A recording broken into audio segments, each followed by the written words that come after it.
हर हर महादेव। आज हम बात करने जा रहे हैं ज्योतिर्लिंगों में प्रथम ज्योतिर्लिंग श्री सोमनाथ जी की।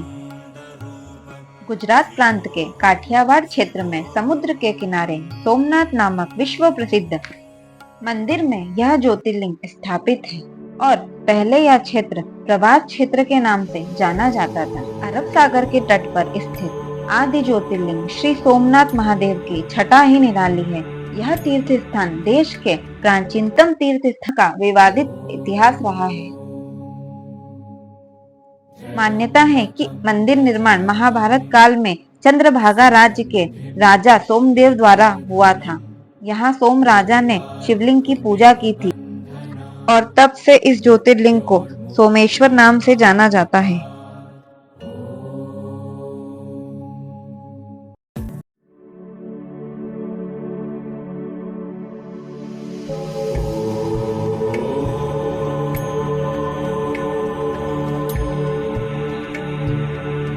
पुराणों में इस प्रकार से वर्णन है कि ब्रह्मा पुत्र दक्ष प्रजापति की 27 कन्याएं थी।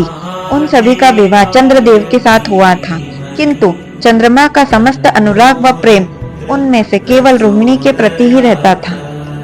उनके इस कृत्य से दक्ष प्रजापति की अन्य कन्याएं बहुत अप्रसन्न रहती थी। उन्होंने अपनी कथा व्यथा अपने पिता को सुनाई। दक्ष प्रजापति ने इसके लिए चंद्रदेव को अनेकों बार समझाया, किंतु रोहिणी के प्रेम वशीभूत उनके हृदय पर इसका कोई प्रभाव नहीं पड़ा। क्रुद्ध होकर उन्हें क्षय रोग हो जाने का श्राप दिया। इस श्राप के कारण चंद्रदेव तत्काल क्षयग्रस्त हो गए। उनके क्षयग्रस्त होते ही पृथ्वी पर सुधा शीतलता वर्षण का उनका सारा कार्य रुक गया। चारों ओर त्राही त्राही मच गई।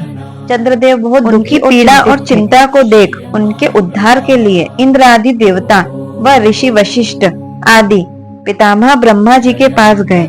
सारी बातों को सुनकर ब्रह्मा जी ने कहा, हे चंद्रदेव, अपने शाप विमोचन के लिए अन्य देवताओं के साथ पवित्र प्रभास क्षेत्र में जाकर मृत्युंजय भगवान शिव की उपासना करो। उनकी कृपा से ही इनका श्राप नष्ट हो जाएगा और ये रोग मुक्त हो जाएंगे। उनके कथनानुसार चंद्रदेव ने मृत्युंजय भगवान शिव की आराधना की।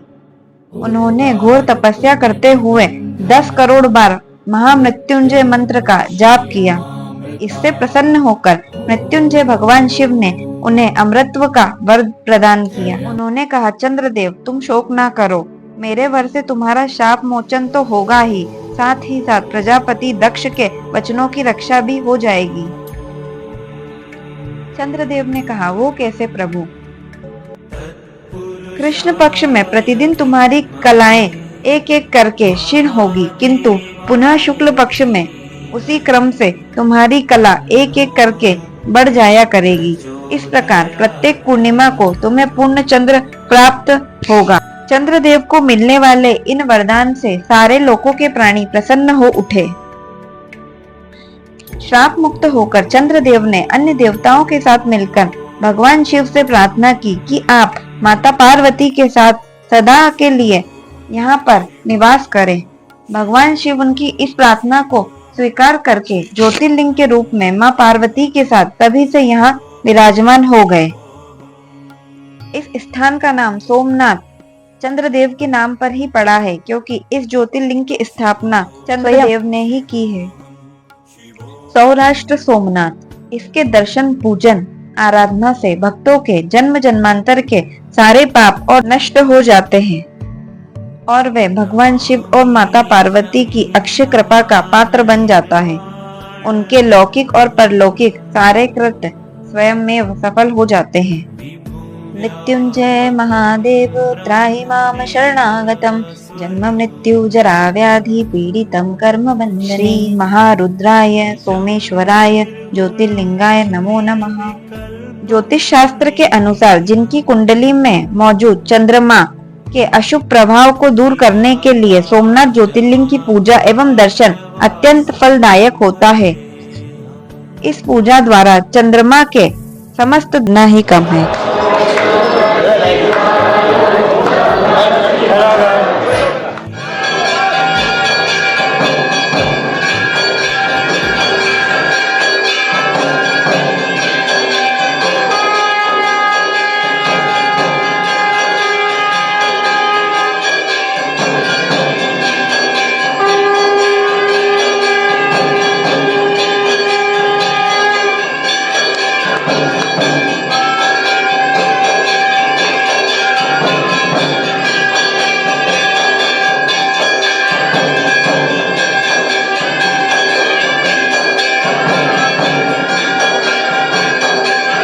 सोमनाथ मंदिर के निर्माण में विभिन्न शैलियां और कला का सम्मिलन होता है।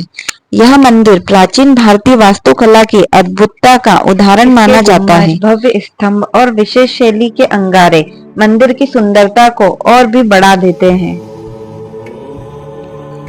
इस मंदिर का पुनर्निर्माण महारानी अहिल्याबाई होलकर ने इसी तरह की इंफॉर्मेटिव वीडियोस के लिए हमारे चैनल पर बने रहें। आपका बहुत बहुत धन्यवाद। हर हर महादेव।